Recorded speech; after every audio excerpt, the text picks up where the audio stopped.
Hello, what's up everyone? Ayan na guys. Ayan dito tayo tumambay sa lilim kasi sobrang init ng panahon. At ayan kung mapapansin natin ayan guys. Napakaganda ng mga view dito. At ayan. Medyo malamig po kasi dito kaya dito tayo tumambay. Ayan. So ayan guys, maiba naman po tayo. Ayan dahil medyo updated tayo sa mga pangyayari sa social media. Ayan gusto ko lang magbigay ng komento doon sa isang vlogger na sobrang sikat ngayon. Yan na walang iba kundi si Diwata. Ayun, actually marami akong mga napapanood ng mga vlog. Maraming mga nabablog doon sa pwesto niya. Ayan, nagbibigay ng mga reaction, mga comment. Tapos yung iba, kung mapapansin natin, ang sabi ini-issue, ginagatasan daw si Diwata. Ayan guys, gusto ko lang magbigay ng reaction. Hindi po ako sikat na vlogger at hindi po ako tanyag at saka kasi bago pa lang po ako nagba-vlog. At gusto ko lang magbigay ng comments doon sa mga nagbabas ayan kay Diwata. Actually yung mga vlogger na gumagawa ng content doon kay Diwata, para sa akin guys para sa akin gumawa na lang po tayo ng content kung ano man yung sa tingin natin aangat tayo at makakapagbigay ng maraming views, makakapagbigay ng magandang paraan para lumaki yung bahay nyo. Ayan kasi iba-ibang vlogger, iba-iba naman po kasing mga diskarte yan. Oo. Kasi hindi porkita sikat si Diwata, yan lang po yung tanging paraan para mag-grow kayo. Hindi po yun. Kasi iba-iba po yan. Sa bagay, sa social media kasi, kung ano yung mga trending,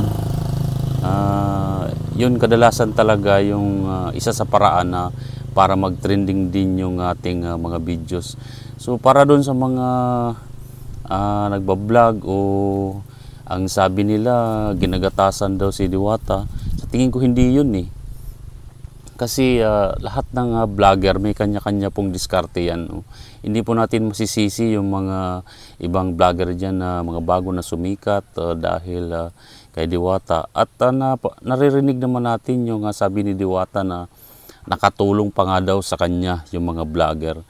So para sa akin, siguro tama po yun kasi nakatulong din yun na lalong sumikat siya. Pero diskarte na ng mga vlogger po yun. Huwag na lang natin pong pakialaman. Kung gusto na lang po nating lumaki yung bahay natin at mag-viral yung video natin, di gawin din po natin yung ginagawa ng yung mga ibang vlogger ngayon na kumikita ng malaki.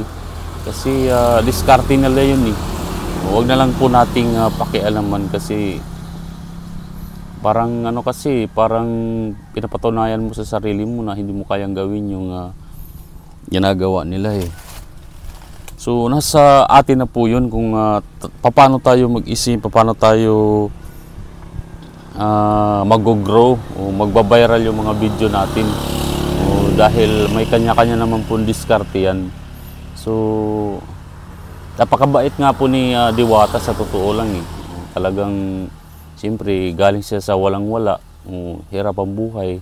Tapos ngayon, nag-grow siya at naging famous bigla. Lumaki, kumita ng malalaking pera. Tapos, dahil naging tanyag yung kanyang negosyo, I'm very proud kay Diwata. Dahil sa totoo lang, sobrang bait niya. Kasi okay lang sa kanya na iba-vlog siya. Sabi pa nga niya, nakakatulong pa daw nga sa kanya yung mga nagba-vlog sa kanya. Kaya para doon sa mga taong against doon, para sa akin, huwag na lang po nating pakialaman. Kung gusto nyo mag-groom lalo kayo, di gawin din natin yung ginagawa ng mga ibang vlogger dyan. Kasi nasa tao na rin po kasi yan eh. Minsan nasa tao na yun. Sa mga manonood na rin po kasi yun eh. Kung nagugustuhan nila yung content mo, eh, talagang tatangkilikin at magbabiral. So, para sa akin, para dun sa mga vlogger na ang sinasabi na ginagatasan daw si Diwata, sa tingin ko, hindi ako naniniwala doon. Kasi nasa tao na rin po yun, nanonood na rin po yun ng video mo. Kung gusto nila yung video mo, talagang panonoorin.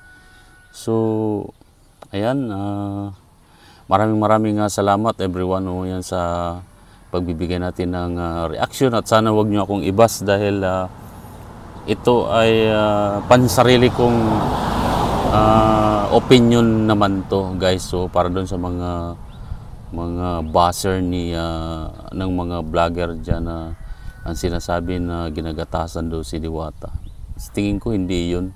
O kasi nasa viewers yan, nasa manonood po yan. Kasi siyempre sikat si Diwata ngayon, so naging tanyag. Nakakatulong din yung mga vlogger na yun para magiging famous o magiging tanyag si Diwata.